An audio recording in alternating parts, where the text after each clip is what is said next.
Welcome back, and before the break we were talking about growth promotants and genomics and selecting for traits that would probably enhance growth. Now, do you think, Tom, that genomics can take the place of growth promotants? I think that in some places, yes. Okay. So, growth promotants have provided a tremendous value to the industry in terms of efficiency, and when we talk about environmental impacts, growth promotants are essential because they help convert feed into beef that much easier, that much quicker. Yeah. So they're a very valuable piece for the industry.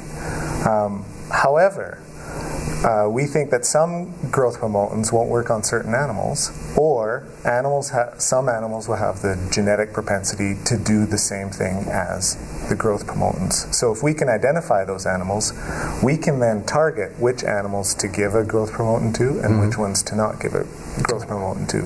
Okay. And so that in itself is a savings to the industry as well. Plus, you're then able to funnel those animals into a natural beef market, an organic market, whatever you're trying to do with your niche marketing.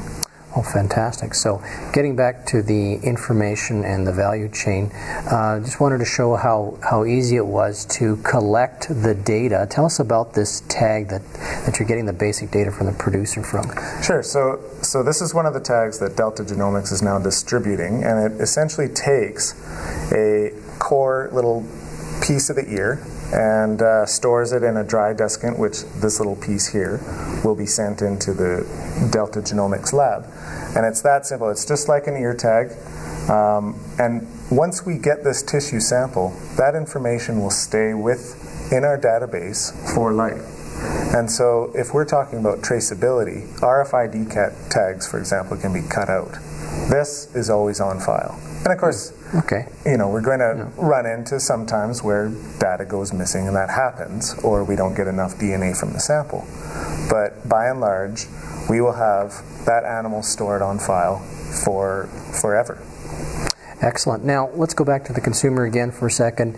And, at the end of the day, what do you gentlemen think are the major benefits to the consumer? What's going to be the real benefits to them? Either the dollars and cents benefit, or are there other benefits? I mean, we've mentioned health here for a little bit. We've mentioned environment a little bit. Tom, let's start with you. What do you think are the major benefits to why should the consumer care?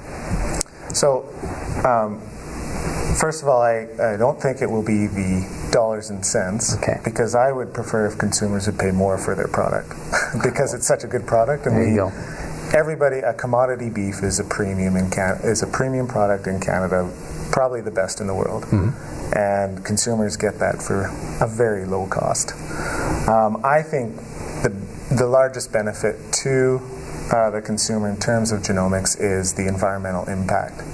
So really using our resources, our limited resources that we have, feed and water, to their fullest potential by identifying those animals that convert that feed into beef the best. So using genomics, you're almost able to say that beef can be produced in a way that is environmentally friendly, and actually is environmentally friendly because you're selecting for the right traits that reduce the impact on the environment. Absolutely. And you can't do that with a lot of other food, can you? That's pretty remarkable. No, and not only that, we've also identified that these feed-efficient animals produce less methane. So if we're talking about greenhouse gas emissions in the cattle industry, which sometimes comes up as a hot topic, we are able to select those animals to reduce that impact as well. But I think the biggest impact will be on our environment. We only have so much of it. We only have so much feed, and it'll be important to use that as best as possible, and we can do that by finding the best animals to convert that feed into beef. Great. Colin, your views? I think that genomics has the potential to give the consumer more power. Genomics is just a tool. It's a tool that can help farmers be more efficient on the farm.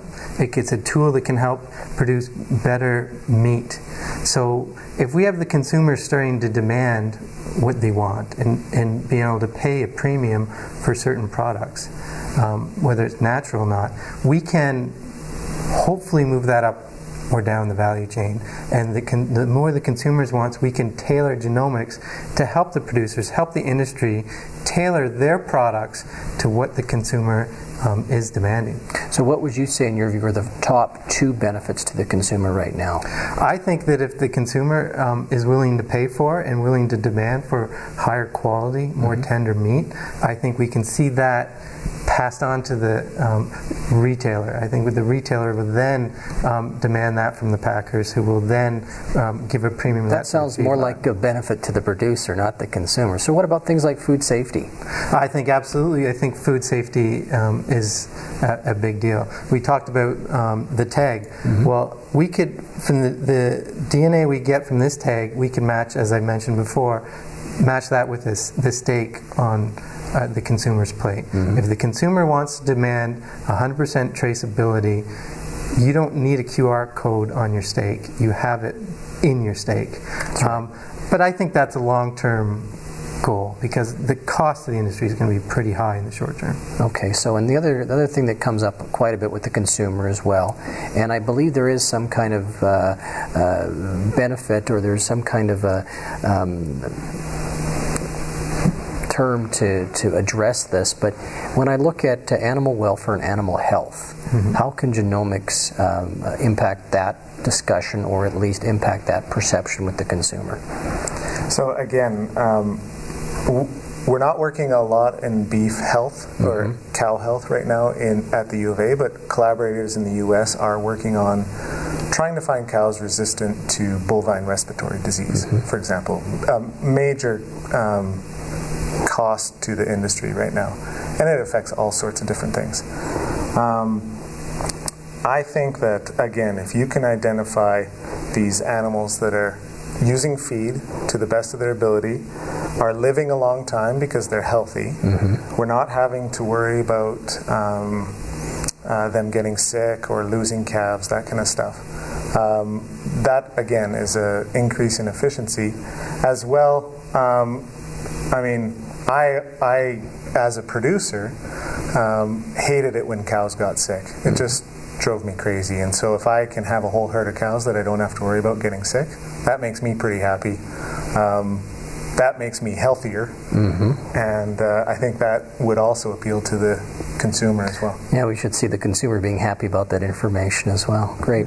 Well, when we come back, we want to talk a little bit more about Delta Genomics and your commercialization process, and then the conference that's coming up here in October. We'll talk about some of the guest speakers that you have on slate, and a little bit about the Farm Fair Showcase, where genomics is a big part of Farm Fair this year. So join us when we come back.